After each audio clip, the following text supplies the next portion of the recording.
Hello class, so in this video, I will be continuing on vectors forming right triangle and several vectors in different directions. Okay, so recall lang natin, kapag same direction yung vectors, say for example, 10 meters east plus 12 meters east, you just simply add them like integers, positive 10 plus positive 12. So that's 22 meters. And then the direction will be east. While for vectors on opposite directions, you just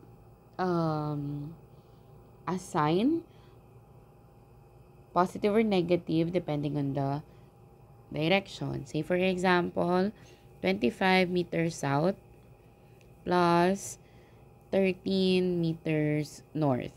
So that will be negative 25 plus positive 13. So if the answer will be negative 12, so that means that is 12 meters south. Okay? So, ganun siya. Now, for vectors forming a right triangle, so dito na tayo. Ayan. So, first thing is to illustrate, of course. Mas nakakatulong kapag ka nag-i-illustrate ng vectors. Okay. For example, we have here, find the resultant vector. Again, kapag sinabing resultant vector, vector sum. The resultant between 14 meter per second north and 8 meter per second east.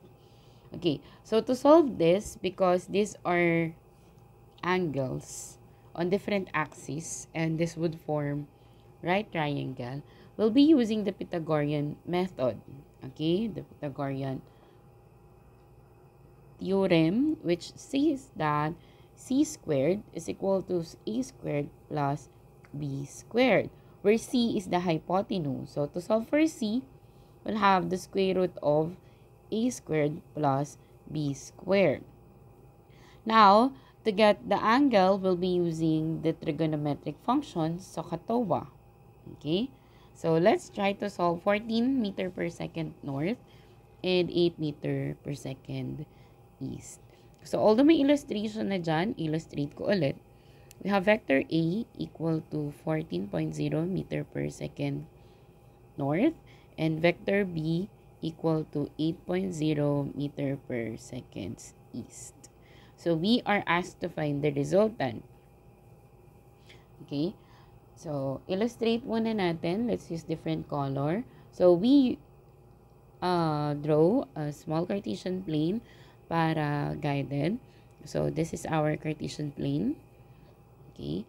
So, 14 meter per second north. So, towards north. So, let's just say this is our vector A. Okay? And then, vector B will be towards east. And this is almost half. So, about this size. Right? So, that is your vector B.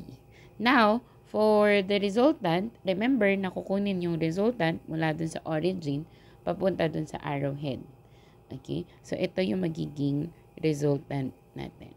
So, yan yung R. So, the task is to find the magnitude of this R and then the location. So, to get the location of that, we'll get the value of this theta. Okay? Ayan. Okay, knowing that this is a right triangle and R is our hypotenuse, again, we'll just use the Pythagorean theorem. So, para mas mabilis na, hindi na natin i-derive, let's just use R is equal to the square root of the legs a squared plus b squared. Okay, then just substitute the value. So, we have here 14 meter per second squared plus 8.0 meter per second squared. And then get the value of that. So, this gives you 16.12 meter per second. Okay? Pero magnitude pa lang ito. Now, for the direction, okay, so, for the direction, dapat gamitin naman natin yung trigonometric function. So, to find the value of this angle theta, you have to find the best trigonometric function. Okay? You can use anything like the SOHCAHTOA, pero mas safe na gamitin yung tangent theta kasi given na yung opposite side and yung adjacent side. Okay? Pwede naman yung sine, which is opposite over hypotenuse. Yun nga lang, yung hypotenuse mo is yung r. Ngayon, kung mali yung sagot mo dito, sa 16.12, then mamamali din yung direction. Kaya I suggest always use tangent theta. So, tangent theta is equal to the opposite side over the adjacent side. I hope clear naman yung pag-check. So, this is your angle. So, this is the opposite side. This is the angle. This is the adjacent side. Okay? So, with that, we have to get the inverse of our tangent. So, that will be the tangent inverse of the opposite over the adjacent. Then, substitute the value. Tangent inverse of opposite side is 8.0 meter per second. Then, 14 meter per second. Then, remember to click Shift Tan, okay, on your calculator. Shift plus tangent. Okay? Para makuha yung value ng angle. And make sure that your calculator is in degree, not in radian. Para parehas tayo ng nakukuha. Okay? So, this will give you how much? 29.74 degrees. And then, look at the direction. So, hindi pwedeng 29.74 degrees lang. Kasi kung hindi specific yung direction, ibig sabihin yan, coming from positive x-axis yan.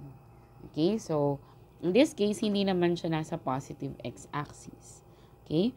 So, as we mentioned before, para malaman kung ano yung magiging direction, check mo, ito, this is north, this is east, naka-attach sa north, so that is east of north. Okay? So, ayan. Now, hindi naman siya limited to this one. Kasi remember, ito yung vector na pinag-uusapan natin. So, I'll use another illustration. Ito yung vector na pinag-uusapan natin. So, pwedeng yung direction ay ipakita mo either ito or ito. Okay? Sabihin natin this is alpha, this is beta. So, parehas yan will locate the vector. Okay? So, hindi lang isa yung sagot. Pwede rin yung ka-complementary nito. Okay? So, you just simply subtract it by 90 para makuha mo naman yung nasa babang angle. So, with that, the possible answers for this one, or the locations of the vector, so R is equal to 16.12 meter per second, comma, approximately 30 degrees east of north. Or, okay, the vector 16.12 meter per second, comma, so that's 90 minus 30, so 60 degrees. But this time, baliktad naman direction, north of east. So again, itong dalawa ay possible answers because both will be leading towards this vector. So ito yung north of east at ito naman sa taas yung east of north. So pareha siya acceptable. Okay? So ginagamit natin ulit ang Pythagorean method kapag ang given na vector ay nagpo-form ng right triangle.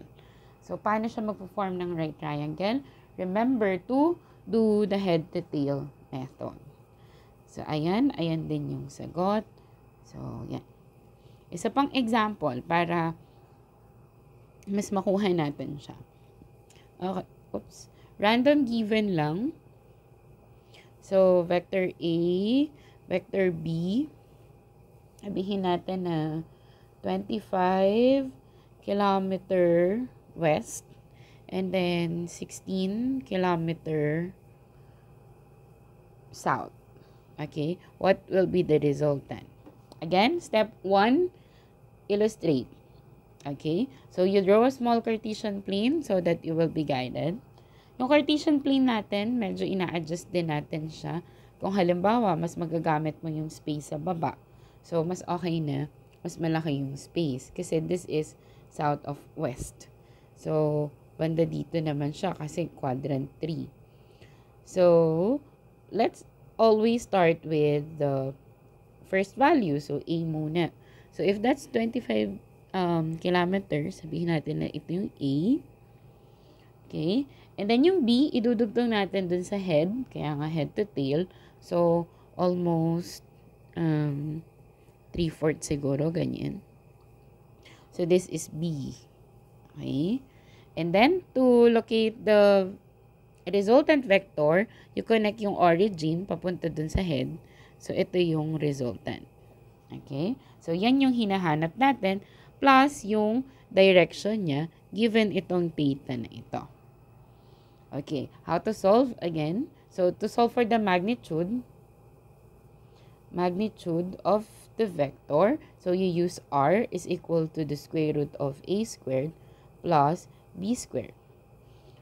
Just substitute the value. A is 25 kilometer squared plus 16 kilometer squared. Okay, calculate this with me. Square root of 25 squared plus 16 squared. So the answer will be 29.68 kilometer. Okay, so this is the magnitude. Now, for the angle, okay, for the location, theta is equal to the tangent inverse of the opposite side. So this time, ang opposite side natin, ito yung angle, ito yung opposite side. So, B over A. Okay? B over A. So, that will be tangent inverse of, what is B? 16 kilometer over 25 kilometer. So, input sa calculator. Tangent inverse 16 divide 25. So, approximately 32.62 degrees. Okay? And then, what will be the direction? So, if this is your west, and this is south, naka-attach sa west, so that will be south of west. Okay? So, south of west.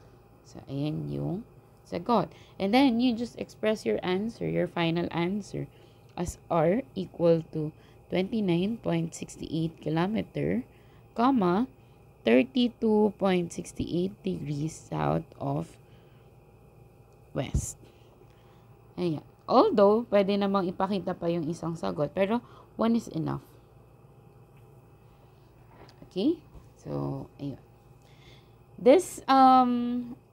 This way, yung pag-right triangle, ito rin naman kasi yung ending step ng component method. So, dapat maliwanag na yan. Okay? Yan. Okay, i-review lang din natin ito, yung determining the direction of the vector. So, note that meron tayo ng reference angle. So, ito yung ating Cartesian plane. This 0 degrees, 90 degrees, 180 degrees, and 270 degrees. Then, if it completes the revolution, that's 360 degrees. Okay? So, dapat marunong ng two-way mag-express ng yung principal angle and then yung reference angle natin from the positive x-axis counterclockwise. So, pag sinabi natin counterclockwise, pag ganito yung ikot. Okay? So, yan yung standard position. Standard ikot din ng angle. So, dito, kung nalilito sa directions, so, tandaan nyo lang na yung nasa dulo ng off, yun yung cardinal direction na attach yung angle natin. So, halimbawa, ito. Kapag nandito yung angle natin, ayan, naka-attach siya sa east. So, nasa dulo ng off yung east.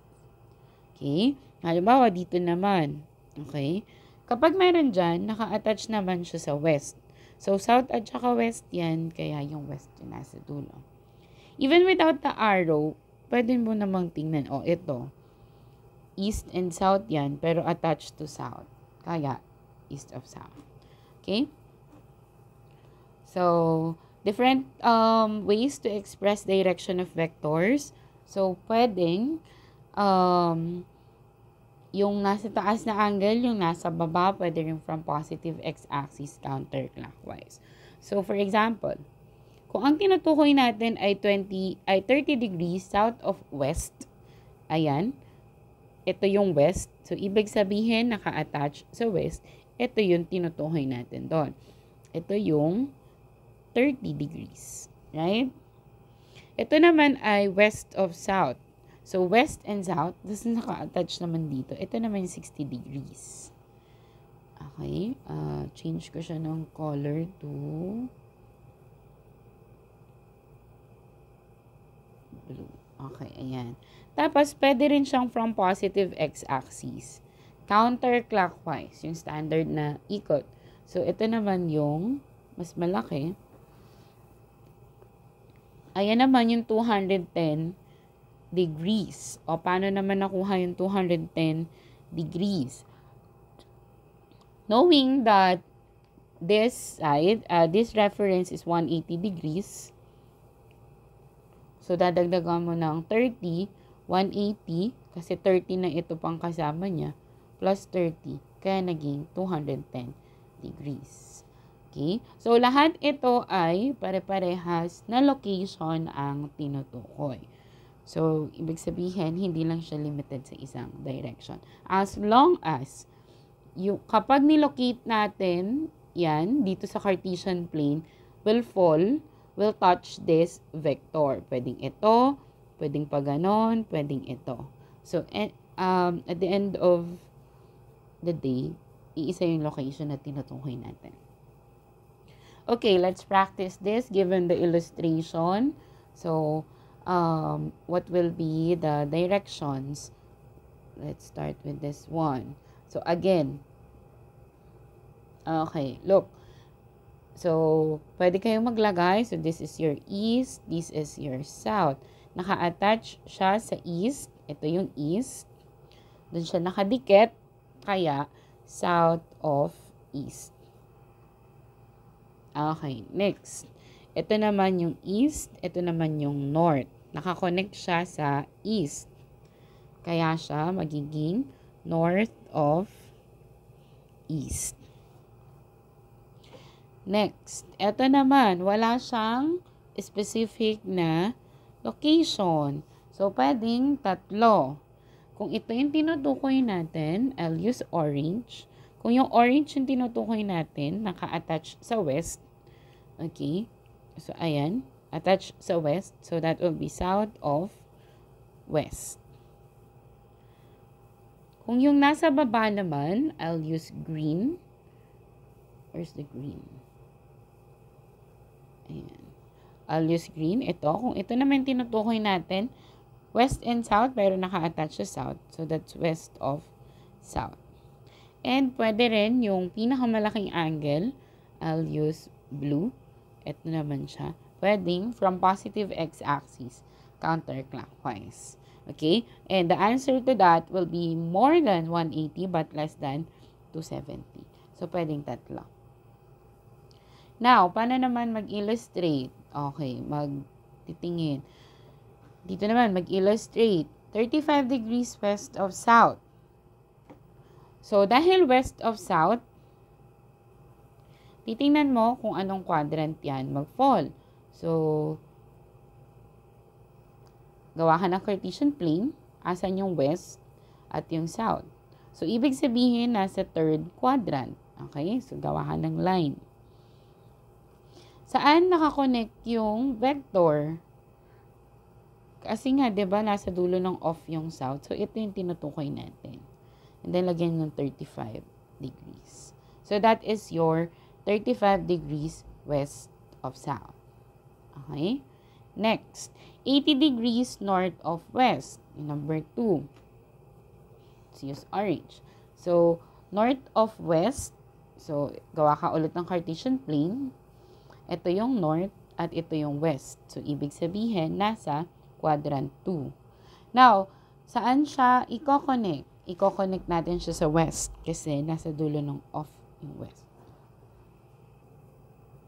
Ayan, attached to west. So, approximately yung 80 is medyo mataas.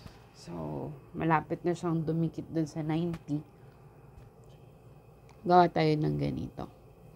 Okay, tapos ito yung 80. North of west, attached sa west. Okay? Next is 152 degrees from positive x-axis counterclockwise. Okay. So, halimbawa, ito naman siya. Gawa ka ulit ng Cartesian plane. Knowing that this is 90, this is 180. So, ibig sabihin, hindi siya lalagpas sa quadrant 2. So, somewhere here lang yung 152. Pero you have to show na ito yung tinutukoy natin sa 152 degrees. Okay?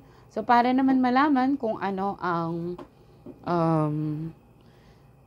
pinaka-direction naman nito, we'll find this angle. Okay? So, paano mo malalaman yan? So, 180 minus 52, 152 degrees. So, 180 minus 152 equal to, calculator, 180 minus 52. 152. So, that's 28. So, ito naman is 28 degrees. And then, that is north and west. North of west. Okay? 28 degrees, not 280. 28 degrees. Okay, let's have practice. Okay, you can try this. Practice solving for the magnitude and the direction of vectors forming right triangle. Take a screenshot for your practice. Okay, now let's talk about component method. So, ano ang ibig sabihin natin sa component method? So, when we say component method, this makes up the vectors. So, I'll add a blank slide. Ayan. So, halimbawa dito, meron tayong vector 25 degrees north of east. Yung legs nito, yung ang magiging components, yung bumubuo sa kanya. So, it is composed of two components, the x and the y component. So, paano natin makukuha itong x component? Relative to the angle, this is the adjacent side. Okay? So, adjacent side. While this side is the opposite side. Okay? So, if given na yung A, so, given yung measurement ng hypotenuse, tama? Okay? So, paano natin mako-compute yung iba? So, illustrate ulit natin. So, ito yung vector natin. If this is vector A, say for example, this is 12 meters. Okay? So, what are the components? So, for the components, we'll use this. Okay? Kukunin natin yung along the x, kumbaga yung legs ng right triangle. So, this is your A sub x. A sub x because it is along the horizontal or the x-axis. Well, this is your A sub y. Okay? And this is the value of the angle. How much is that? 25 degrees. So, 25 degrees. So, paano natin makukuha yung A sub x? So, yung A sub x relative to the angle, again, that is adjacent side. So, sa TOA, gagamitin natin yung ka for the A sub x. Kasi, unknown din yung opposite side. Kaya hindi pwede yung TOA. So instead, we'll be using cosine of theta is equal to the adjacent side over the hypotenuse. So what is our adjacent side? So that will be the cosine theta equal to, our adjacent side is e sub x, and the hypotenuse is a. Then we cross multiply so that we have a sub x is now equal to a cosine of theta. Okay? And then, what about the a sub y? So, si a sub y naman ay opposite side. So, with that, we'll use so. Okay? So, the sine of theta is now equal to opposite side over the hypotenuse, where the hypotenuse is the a sub y, and the opposite side is a sub y, and the hypotenuse is a. So, a sub y is now equal to a sine of theta. Okay? So, ayan naman siya. Substitute natin yung value para makuha natin yung sagot. So, if a is 12, so that will be a sub x is equal to 12 cosine of 25. Kasi 25 degrees. Ito yung 25 degrees, ito yung 12. Okay. So, 12 cosine 25. 10 point a sub x is equal to 10.88 meters. While a sub y is equal to 12 sine of 25. So, what will be the answer? Sine naman. Sine. 5.07 meters. So, that is your a sub y. So, yung a sub x is going east and this is going north. Okay? Kasi nga north of east. So, yung components niya, north and east. Okay? So, ganyan siya. However, hindi sa lahat ng pagkakataon, ang magagamit mo ay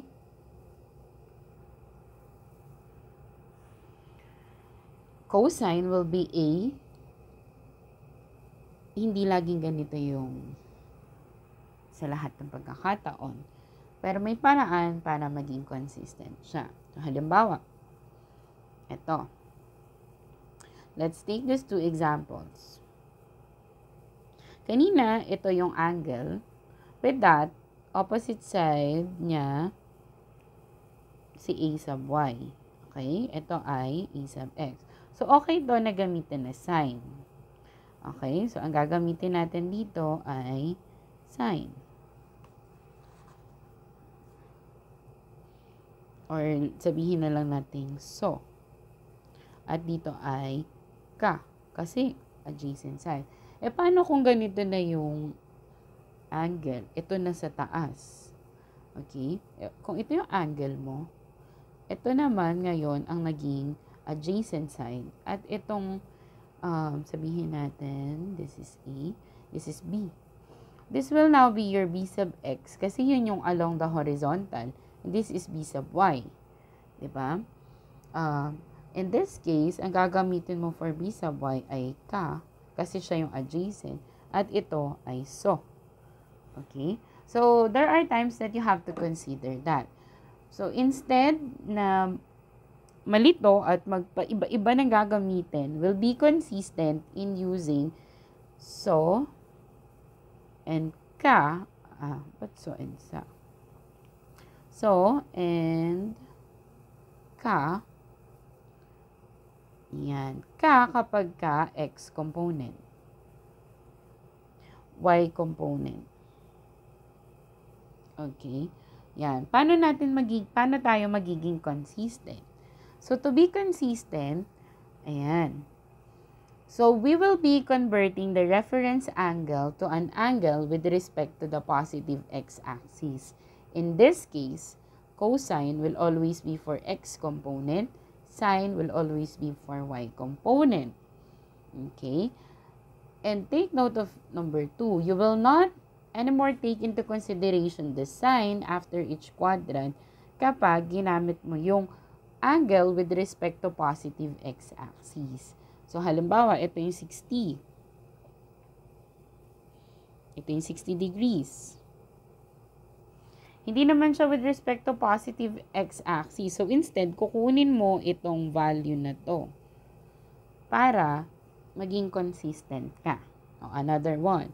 So, halimbawa, ito ang given na angle. Theta. Huwag yan yung gagamitin mo. Ito yung gagamitin mo, yung mas malaki. Yung nanggaling sa positive x-axis counterclockwise. Para sa lahat ng pagkakataon, consistent tayo sa cosine and sine for components. Okay? So, let's have a practice of how we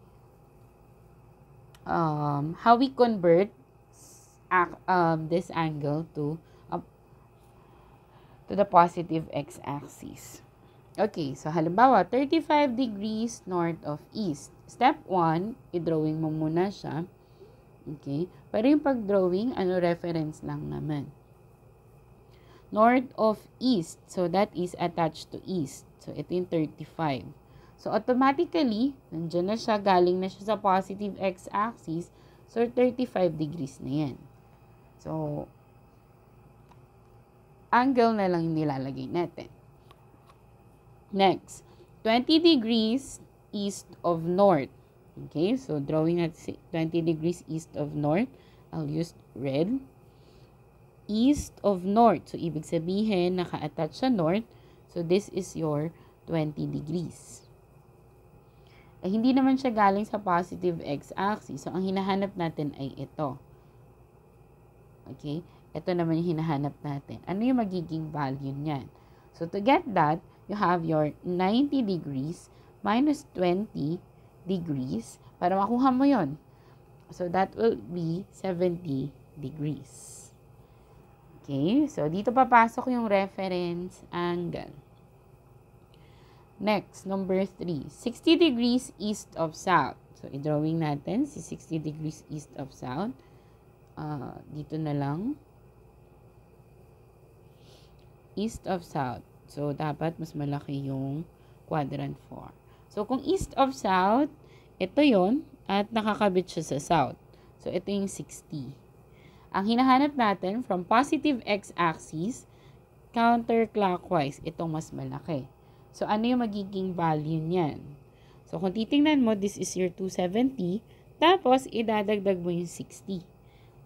So, that will be 270 plus 60 equals 330 degrees. Okay? So, ayan. Next. 57 degrees south of west. Okay? So, anong quadrant naman ito makikita? So, draw tayo ng Cartesian plane. Ulit. So, quadrant 3. Ito yung south. Ito yung west. Okay? So, drawing tayo ng line. Naka-attach sa west. Kasi yun yung nasa dulo ng off. So, ito yung 57. So, paano makukuha yung mas malaking angle? I'll use red. Paano ito makukuha? Siyempre, 180 ito. Idadagdag mo sa 180 yung 57. So, 180 plus 57 equals 180 plus 57. 237 degrees. Okay? So, ayan siya. Okay, and so on. So, kayo na mag-try nung iba. Ayan. So, kailangan marunong kumuha ng angle with respect to positive x-axis. Again, para consistent tayo sa paggamit ng sine and cosine. Ayan. Practice yung ibang natitira. Now, okay. So, let's try to solve for the components. Practice pa lang.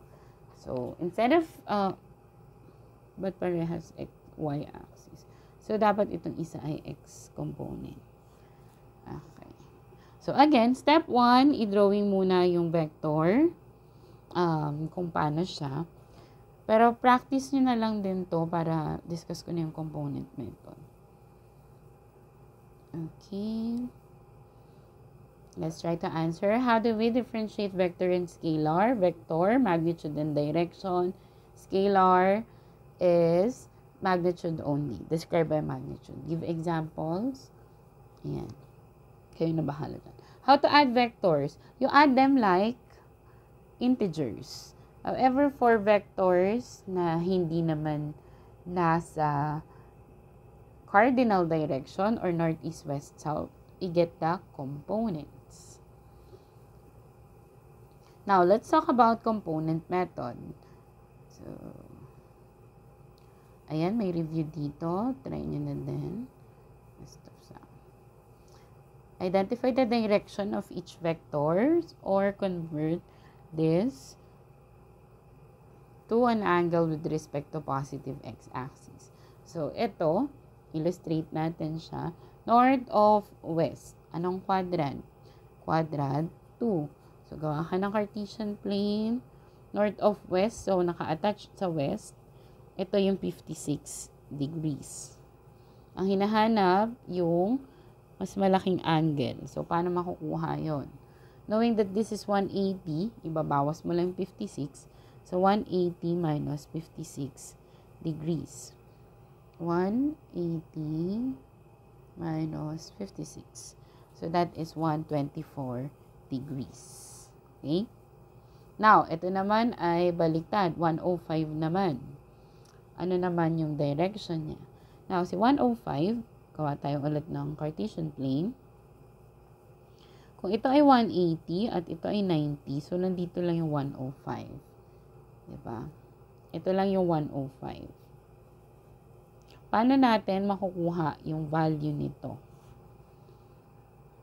So, itong 105, isa-subtract mo ngayon sa 180. 180 minus 105. So, that will be 75 degrees. Tapos, ano yung direction? North of west. Pwede rin naman na ang makuha mo ay bawasan mo na 90. 105 minus 90 para mas makuha mo yung mas maliit na angle.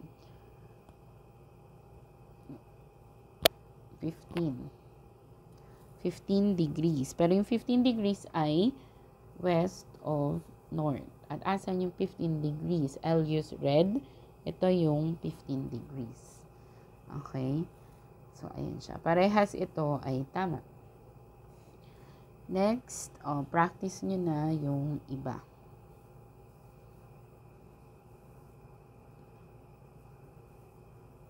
Now, for vectors, for na medyo complex, we use what we call the component method. So, first, how do we do component method? Again, head to tail pa din yung gagamitin natin. Ayan. So, kapag nag-vector addition, again, laging tatandaan ang head to tail method. Head to tail method. Okay. So, ito ang head to tail. So, kung titingnan mo dito, based dito sa illustration, okay, ito yung first vector, yung vector A. Kasi ito yung naging head to tail. Ayan. Tapos, yung resultant is from origin up to the head of the last vector. Okay? Pero, syempre, mas mahirap kunin to, sukatin. So, instead, we'll get the component and then add, and then later on, use Pythagorean theorem. Let's solve this one. So, halimbawa, the scouts are on hike. Starting from home base, they make the following movement. Okay? Vector A, 2 km, 40 degrees north of west, 4 km, 18 degrees west of south, 3 km, 28 degrees south of west, and 5 km west. Okay. So, let's solve this. So, step 1 is illustrate all the vectors. So, wala naman talagang step by step na, kumbaga, strictly na sinusunod. Pero, at least, to be guided, illustrate the vectors. And then, step 2, convert to angle from positive x-axis counterclockwise. And then 3, add all components. Add x components. Before you add that, of course, you get components. Get the x and y components. Then 4, add all components. Separately, of course, x components and y components. So that gives you rx and ry. Later on, for step 5, you use Pythagorean theorem. Okay? Draw ulit. Draw r x plus ry, which gives you r. And then, use Pythagorean theorem. 6 and then 7. So, r is equal to the square root of rx squared plus ry squared. And then, theta equal to tangent inverse of opposite over adjacent. Okay? So, ayan ay, pwedeng guide lang. Okay, kunin natin yung problem. Okay, ito. Okay, step 1, sabi ko i-illustrate. So, let's draw a table, vector. Dito yung x component, dito yung y component. Drawing muna natin yung A. A is 2 km 40 degrees north of west. Saan makikita yung north of west? Sa quadrant 2. Naka-attach sa west. Okay? So, ibig sabihin, ito yon. So, ito yung 40 degrees. Okay? Pero hindi naman natin need yung 40 degrees. Kailangan natin yung mas malaking angle. Itong color yellow. Paano makukuha yan? So, knowing that that is 180, tas may 40 doon, so 180 minus 40 is 140. Okay? Next, yung vector 2, vector B,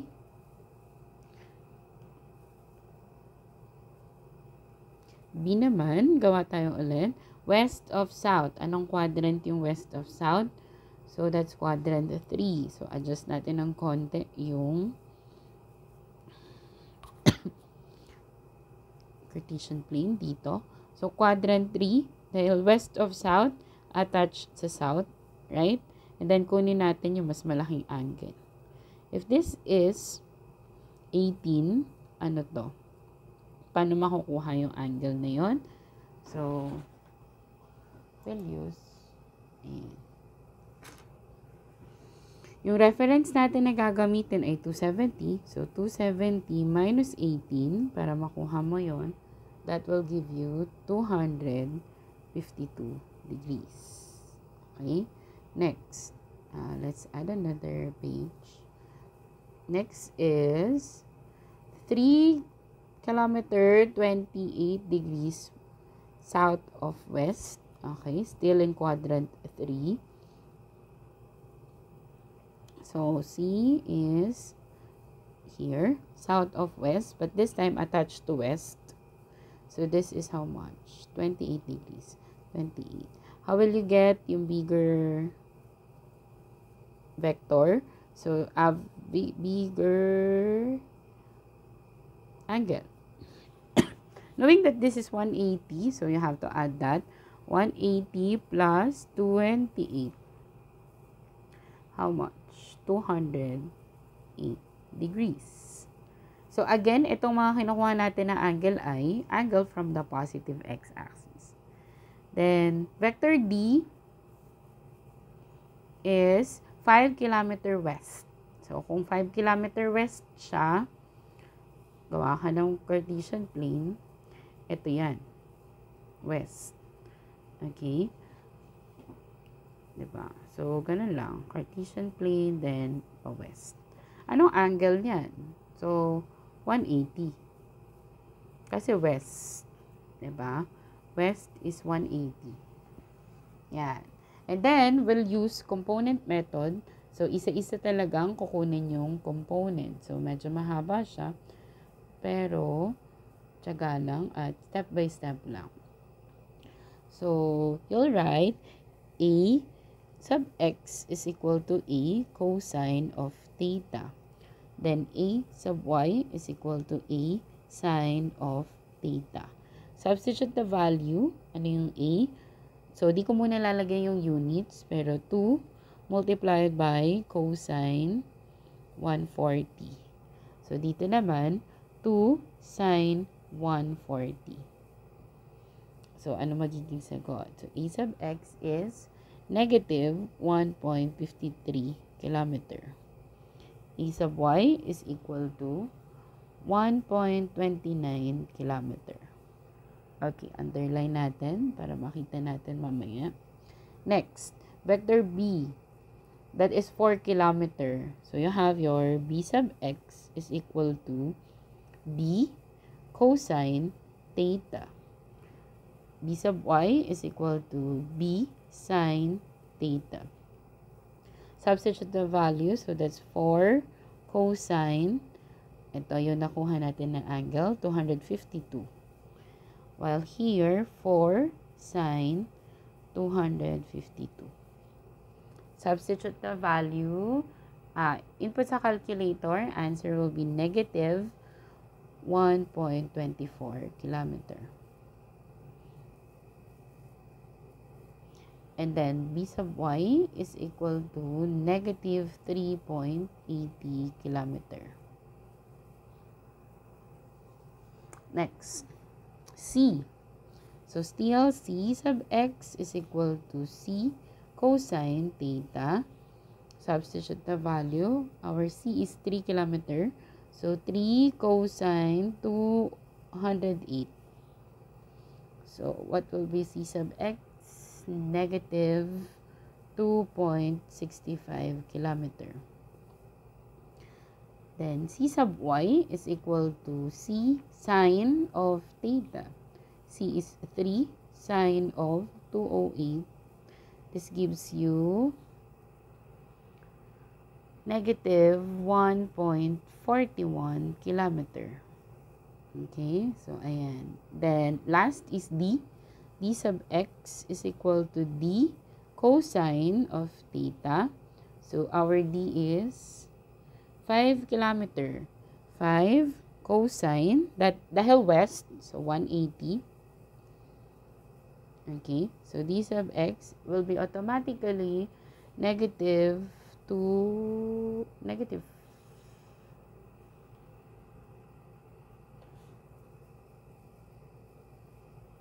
5. Negative 5 kilometer.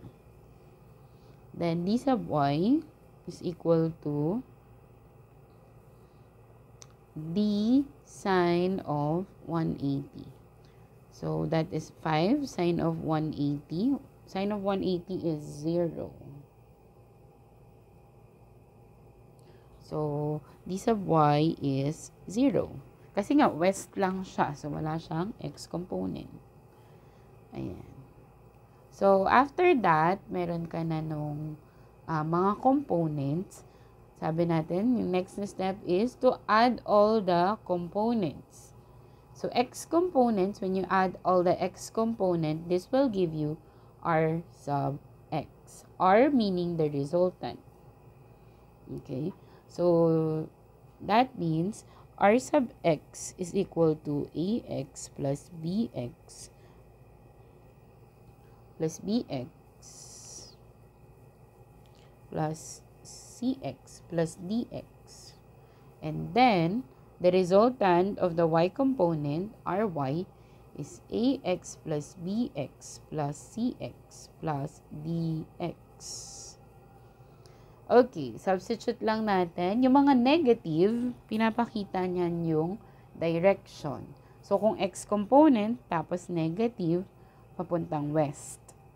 Pag naman positive, papuntang east. Sa y component naman, yung mga negative ay south at yung positive ay north. Substitute lang natin yung mga value. So, r sub x is equal to negative 1.52 kilometer plus negative 1.24 plus negative 2.65 plus, ayoko sana talagang napuputol, plus negative 5 kilometer. Okay?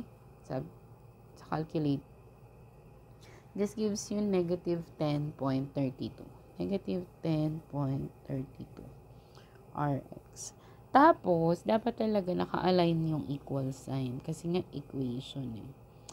Ayan. So, kung hindi kasya, medyo putulik.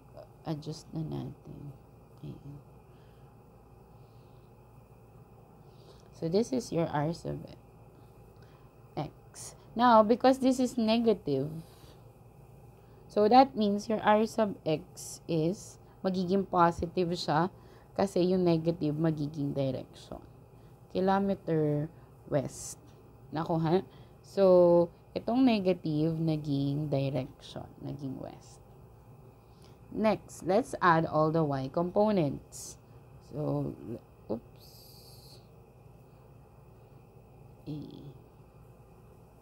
What's that? Okay. R sub y. So, that will be R sub y is now equal to 1.29 negative 3.80. 1.29 plus negative 3.80 plus negative 1.41 plus 0. Okay, di na kasya. Pero, plus 0 yun. Ayan. So, yung R sub y natin, pag input ko lang sa calculator. 1.29 plus negative 3.8 plus negative 1.41 equals negative 3.92 kilometer. Again, dahil negative siya, ano ibig sabihin ng negative? South. Okay? So, R sub y is equal to 3.92 kilometer, then south. Yung negative, dito na siya. South na siya. Okay. Pagkatapos ba niyan, tapos na? Hindi pa. Okay. Now that you already have the R and the Y, you have to add them like yung case number 3, forming a right triangle. So, we start by illustrating or drawing yung R sub x. So, we add them. We draw a small Cartesian plane because that is 10.32 towards west. So, adjust natin yung Cartesian plane natin dito sa gilid. Ito. Ayan. Kasi mapuputol. So, west down na 10 kilometers. So, sabihin natin na ito. I'll use orange. Ito siya. So, R sub x is equal to 10.32 towards west. Okay? And then next, idudugtong natin dun sa head ng vector yung next. Okay? Let's use yellow. So, about almost a half of that. So, sabihin natin na ito yon, almost 4. So, this is your R sub y equal to 3.92 kilometer. So, nasan yung vector natin? So, I'll use white. So, ito yung ating resultant. Okay? So, ito yung hinahanap natin na value. At itong angle na to. Okay? So, paano yan? O, ayan na. Meron ng right triangle. You just simply use, okay, R. To find R, let's use the Pythagorean theorem. So, R sub x squared plus R sub y squared. So, basically, the A and the square of the A and the B. 10.32 kilometer squared plus 3.92 kilometer squared. Ano ang magnitude? Oops, square root of 10.32 squared plus 3.92 squared. 11.04 kilometer. So that is the magnitude. Now for the angle, what will be the angle theta? So again, safe to use yung opposite and adjacent. So tangent inverse of r sub y over r sub x. Because r sub y is the opposite side and this is the adjacent side. Okay? So, tangent inverse of r sub y is 3.92 kilometer and then 10.32 kilometer. So, theta is equal to 3.92 divided by 10.32. I-check din, baka kasi may namali akong pindot. So, 20.80 degrees. Pero hindi pwedeng 20.80 degrees lang kasi magiging itsura niyan ito kung 20 lang. So, kailangan ilagay mo saan siya galing. So, looking at the illustration, this is west and this is south. Nakakonect siya sa west. So, that is south of west. So, final answer will be R